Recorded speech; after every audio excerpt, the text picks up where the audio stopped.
Assalamualaikum warahmatullahi wabarakatuh. Waalaikumsalam warahmatullahi wabarakatuh. Waalaikumsalam warahmatullahi wabarakatuh. Oke, saya akan mempresentasikan hasil tugas saya yang berjudul Pengertian dan Pembagian Akhlak Terpuji dan Tercela untuk Siswa.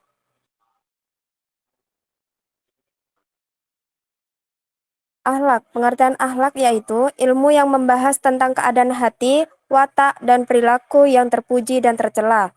B. Pembagian ilmu akhlak. Dari segi sifat ada dua bagian, yaitu akhlak terpuji atau akhlak mahmudah dan akhlak tercela atau akhlak mazmumah. Dari segi objeknya ada tiga bagian. Yang pertama akhlak kepada Allah, kedua akhlak kepada sesama manusia, yang ketiga akhlak kepada alam selain manusia. C. Akhlak terpuji.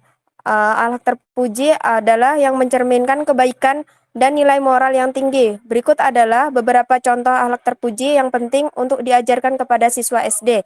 Yang pertama, kejujuran. Pengertiannya, mengatakan yang sebenarnya dan tidak berbohong. Contohnya, mengakui kesalahan saat melakukan sesuatu yang salah, tidak mengambil barang milik orang lain tanpa izin. 2. Kesopanan. Pengertiannya bertingkah laku dengan hormat dan santun terhadap orang lain. Contohnya mengucapkan tolong, terima kasih, dan maaf, menghormati orang tua, guru, dan teman. 3. Tanggung jawab. Pengertiannya menyelesaikan tugas dan kewajiban dengan baik. Contohnya mengerjakan PR tepat waktu, menjaga barang-barang pribadi, membantu pekerjaan rumah. 4. Kedisiplinan. Pengertiannya patuh terhadap aturan dan tata tertib. Contohnya, datang ke sekolah tepat waktu, mengikuti aturan kelas, menyelesaikan tugas sesuai jadwal. 5. Kepedulian. Pengertiannya menunjukkan rasa empati dan membantu orang lain. Contohnya menolong teman yang kesulitan, berbagi makanan dengan teman yang lupa membawa bekal. 6. Sikap adil. Pengertiannya tidak memihak dan memberikan hal yang sama kepada semua orang. Contohnya seperti tidak memilih-milih teman, memberikan kesempatan bermain yang sama kepada semua teman. D. Akhlak tercela. Akhlak tercela adalah perilaku yang tidak baik dan harus dihindari karena dapat merugikan diri sendiri dan orang lain. Berikut adalah beberapa contoh akhlak tercela yang perlu dikenali dan dihindari oleh siswa SD. Yang pertama, berbohong. Pengertiannya tidak mengatakan sesuatu yang sebenarnya atau menipu. Contohnya, mengatakan sudah mengerjakan PR padahal belum. Menuduh teman melakukan sesuatu yang tidak dilakukan. 2. Mencuri. Pengertiannya mengambil barang milik orang lain tanpa izin. Contohnya mengambil pensil tanpa izin, mencuri uang orang tua. 3. Bersikap kasar. Pengertian bertindak atau berbicara dengan tidak sopan atau menyakiti orang lain. Contohnya mengejek teman, berbicara dengan nada tinggi kepada guru atau orang tua. 4. Malas. Pengertiannya tidak mau berusaha atau bekerja keras. Contohnya tidak mengerjakan PR, tidak membantu pekerjaan rumah, sering terlambat datang ke sekolah. 5. Iri hati dan dengki. Pengertiannya merasa tidak senang dengan keberhasilan orang lain dan berharap mereka gagal. Contohnya tidak senang melihat teman mendapatkan bagus dalam ujian berikutnya.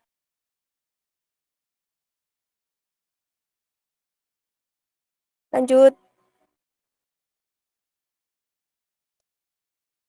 Cara mengerjakan akhlak terpuji dan menghindari akhlak tercela. Yang pertama, melalui contoh teladan, guru dan orang tua harus menunjukkan perilaku akhlak terpuji dalam kehidupan sehari-hari. 2. Cerita dan dongeng. Cerita dengan pesan moral dapat membantu anak memahami perbedaan antara akhlak terpuji dan tercela. 3. Diskusi dan refleksi.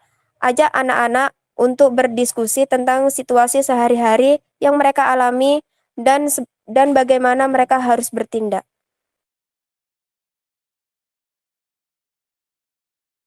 4. Aktivitas praktis. Melibatkan anak dalam kegiatan yang menumbuhkan nilai-nilai akhlak terpuji, seperti kerja kelompok, bermain peran, dan kegiatan sosial. 5. Penghargaan dan sanksi. memberikan penghargaan untuk perilaku baik dan sanksi yang mendidik untuk perilaku buruk. Kesimpulannya, mengajarkan anak terpuji dan mengajarkan akhlak terpuji dan menghindari akhlak tercela adalah bagian penting dari pendidik karakter di sekolah dasar. Dengan pendekatan yang tepat, anak-anak dapat mengembangkan sikap dan perilaku yang baik yang akan membimbing mereka sepanjang hidup. Baik, terima kasih. Jika ada sanggahan atau pertanyaan, teman-teman. Mbak Fitri. Oke, terima kasih Mbak. Mbak Rifa, saya mau bertanya, apa yang Mbak Rifa lakukan jika melihat orang lain berperilaku tercela? Baik, Mbak. Langsung saya jawab ya, Mbak. Oh iya Mbak. Ada beberapa saran untuk menghadapi situasi seperti itu, yaitu kita harus tetap tenang dan aman. Jika kita merasa terancam, menjauhlah dari situasi tersebut dan hubungi pihak yang berwenang. Gimana, Mbak? Baik Mbak, terima kasih. Mbak, sama-sama. Siapa lagi yang mau bertanya? Adli. Bagaimana akhlak dapat mempengaruhi reputasi dan kepercayaan seseorang di masyarakat? Jawabannya sangat penting dalam membangun reputasi dan kepercayaan seseorang di masyarakat. Orang yang memiliki akhlak terpuji akan lebih mudah untuk mendapatkan penghargaan dan kepercayaan dari orang lain.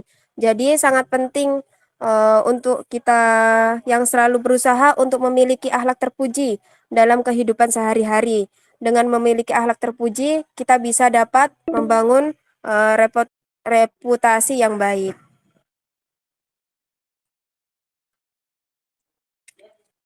Satu lagi pertanyaan. Terima kasih Mbak. Ya, sama-sama. Saya mau bertanya. Oh ya, silakan Mas Barik. Baik, saya akan bertanya, bagaimana peran orang tua, guru, dan masyarakat dalam membantu siswa menghindari akhlak tercela? Baik, itu saja. Baik, Mas. Ya, langsung saya jawab ya. Peran orang tua yaitu menjadikan teladan yang baik bagi anak-anak. Orang tua adalah guru pertama bagi anak-anak. Oleh karena itu, penting sekali bagi orang tua untuk menunjukkan perilaku yang terpuji dalam kehidupan sehari-hari. Yang kedua, untuk peran guru, salah satunya yaitu menciptakan lingkungan belajar yang kondusif, di mana siswa merasa aman dan dihargai. Ini bisa membantu siswa untuk lebih fokus pada belajarnya dan menghindari perilaku tercela. Yang ketiga, untuk masyarakat, salah satunya yaitu menciptakan lingkungan sosial yang positif dan nilai moral dan agamanya itu dijunjung tinggi. Seperti ini akan membantu anak-anak untuk semakin tumbuh dan berkembang menjadi pribadi yang baik. Gimana Mas Barik? Oke, baik Mbak, bisa diterima. Terima kasih. Iya Mbak. Langsung saya tutup. Mohon maaf jika ada kekurangan dan kesalahan. Mohon maaf. Assalamualaikum warahmatullahi wabarakatuh. Waalaikumsalam. Waalaikumsalam warahmatullahi wabarakatuh.